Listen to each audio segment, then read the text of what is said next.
Helicopter যেটা সেটা এখনই চলে আসছে এবং লক্ষ্মীপুর জেলা স্টেডিয়াম থেকে সরাসরি আমরা আপনাদের সাথে যুক্ত আছি। আপনারা দেখতে পাচ্ছেন জামাত ইসলামের আমির ডক্টর শফিকুর রহমান নোয়াখালী থেকে হেলিকপ্টার যোগে এখনই এই লক্ষ্মীপুর জেলা স্টেডিয়ামে নামছেন এবং আপনারা দেখতে পাচ্ছেন যে সরাসরি হেলিকপ্টার কিন্তু এখনই জেলা স্টেডিয়ামে নামছেন এবং আপনারা দেখতে পাচ্ছেন হেলিকপ্টার কিন্তু এখনই অবতরণ করবেন এবং আমরা সরাসরি আপনাদেরকে দেখাচ্ছি এবং এখানে কিন্তু হেলিকপ্টার এই লক্ষ্মীপুর জেলা স্টেডিয়ামে এখানে অবতরণ করছে। আমরা সরাসরি আপনাদেরকে দেখাচ্ছি এবং জামাত ইসলামের যারা লক্ষ্মীপুর জেলা এবং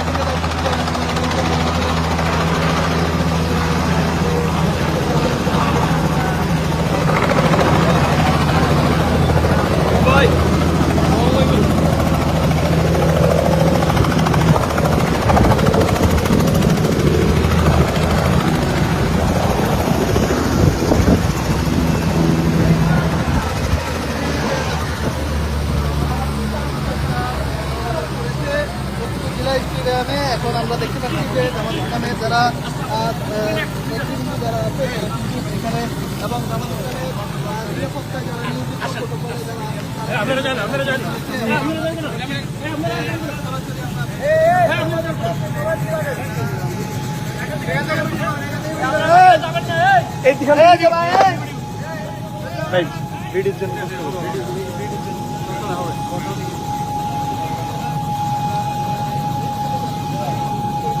দেখতে পাচ্ছেন জেলা জামাতের নেতৃত্ববিন্দু ডাক্তার শফিকুর রহমানকে। দর্শক, এই মুহূর্তে আমরা যুক্ত আছি লক্ষ্মীপুর জেলা স্টেডিয়াম থেকে। এই মুহূর্তে এক্ষুনি লক্ষ্মীপুর জেলা স্টেডিয়ামে লক্ষ্মীপুর মাটিতে পা রাখছেন বাংলাদেশের জামায়াত ইসলামের আমির মোহতারাম ডাক্তার শফিকুর রহমান। আমরা এই মুহূর্তে সরাসরি যুক্ত আছি লক্ষ্মীপুর জেলা স্টেডিয়াম থেকে।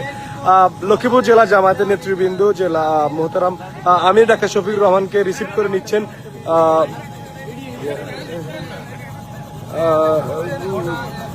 জেলা জামাতের নেতৃবৃন্দ বাংলাদেশ জামায়াত ইসলামীর ঢাকা মহানগর উত্তরের সংগ্রামী সেক্রেটারি রেজাল করিমের নেতৃত্বে জেলা জামাতের নেতৃবৃন্দ আমির জামাতকে বরণ করে নিচ্ছেন।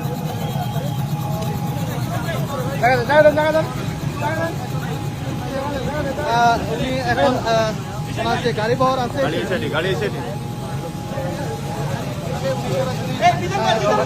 উনি যে ওনার যে নামাজ পড়বে উনি আমরা দেখতে পাচ্ছি উনি গাড়িতে উঠছে এবং সে গাড়ি করে উনি যে ওনার আজকে যে যাবেন উনি আমরা দেখতে পাচ্ছি উনি গাড়িতে উঠে গেছে এবং ওনার গাড়ি বহর কিন্তু এখন রওনা হবে। আমরা